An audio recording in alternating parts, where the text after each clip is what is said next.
We'll start tonight with Sam Coniglio. Hey, Coach, congratulations on the win. Jake has kind of struggled out of the gate, and then you gave him the start today, and he got his first win. How does it feel to kind of see him get some success today?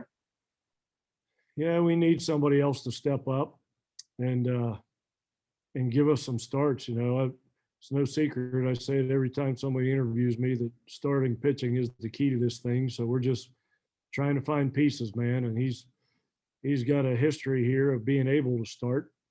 So he's gonna have a shot at this thing. So it was good to see him go out there and throw up some zeros and get some of his pitches back. He looked a little bit like the Jake Carr of old tonight after the first inning. Next is Greg Carey. Coach, you indicated after Sunday's win that, every season has that turning point.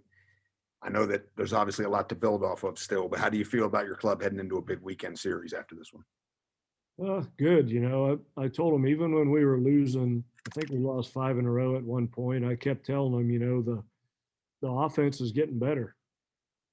Even though we're losing, I think in 4 of those 5 losses, maybe all 5 of them, we had a lead at some point in the game. So the offense is doing their thing. We just have to find some pitchers that once we score, that can keep the other team from scoring. Because we had the Sunday, the game 3 of the Oklahoma State series, we scored 11 runs. Usually when you do that, the last thing you expect to do is lose by 10. So we're starting to swing it okay, and defense has been pretty solid the whole season. It's just all about those guys on the mound. It was refreshing to see some guys throw pretty good tonight. Next is Cody Nesper. Coach, going back to Jake real quick, what was his issue at the beginning of the season, and what's been different for him the last few times out? He was just pitching up in the strike zone. Some guys have a fastball that's conducive to being able to pitch up in the strike zone, like a Madison Jeffrey that throws it up there 95, 96 miles an hour, and guys swing through it. But Jake's not that guy. He's a 2-seam fastball guy with sink and run on his ball, and he just can't pitch up in the zone like other guys. And that's what he was doing early on. And we've made a conscious effort here in the last couple of weeks to get his fastball below the belt and throw it on the knees. And when he does that, he gets a lot of ground balls. And that's how he got out of that first inning with a nice double play ball. So it's starting to come for him. He's starting to get a little more confidence and starting to spin his curveball a little bit more. So he's trending in the right direction for sure. Go ahead, Wesley Shoemaker. Coach, you faced 8 different pitchers tonight. What's it like offensively having to face 8 different pitchers and seeing your offense being able to have success against a lot of different guys? It's not that easy to do as a hitter to face a different pitcher every time out, but the odds are in your favor if the other team throws 8 pitchers that at least one of them's not going to have that great of a night, so that it gives you an opportunity to score some runs when they do that. So it's hard to do that. Necessary in these midweek games to run a lot of guys out there because everybody's a little bit short-staffed right now. But that kind of favors the other team when you do that because it's hard to do that and have all 8 of them throw the ball really well. Cody. So we all know how tough Big 12 play is. Is it even harder this year, given that you didn't get any of it last year? Yeah, it's harder because every team in the league is better because they've got, between COVID and the draft only being 5 rounds, top 4 teams in this league, top 4 or 5, they all have 5 or 6 kids on the team right now that probably wouldn't be on the team had the draft been a regular draft and had kids not gotten their years back. So I think the league is as good as it's ever been.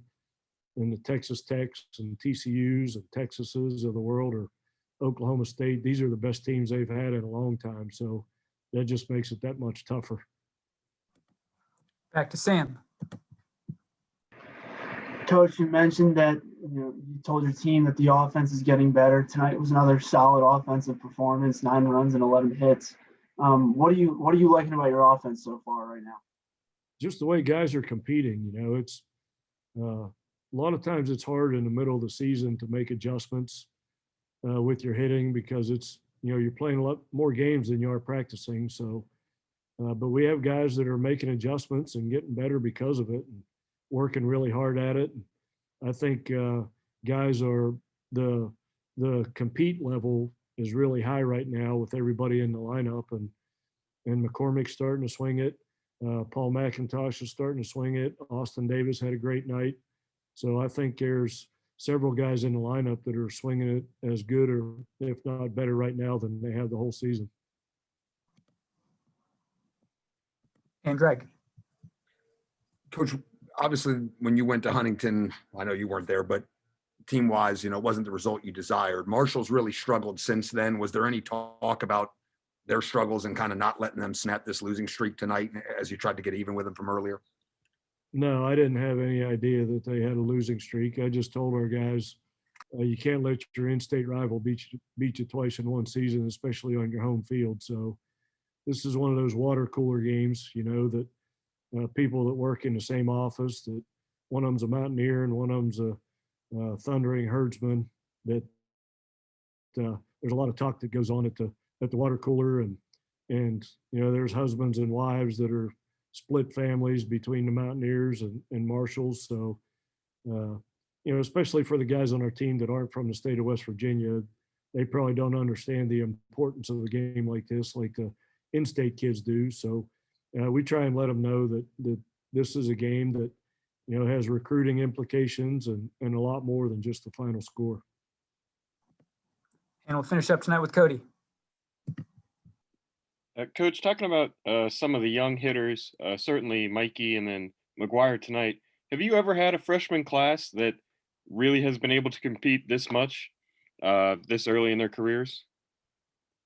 No, and a lot of that is because, when we had the COVID thing going on, those guys got a lot of at-bats the first 3 or 4 weeks of the season that they normally wouldn't have gotten because, we had a lot of guys out with COVID.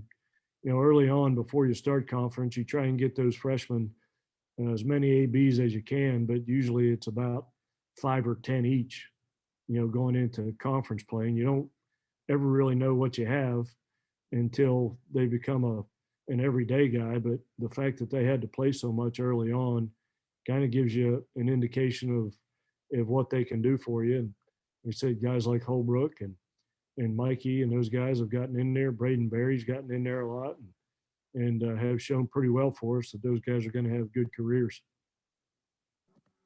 All right, Coach. Thanks for your time. Really appreciate it. All right. See you, fellas.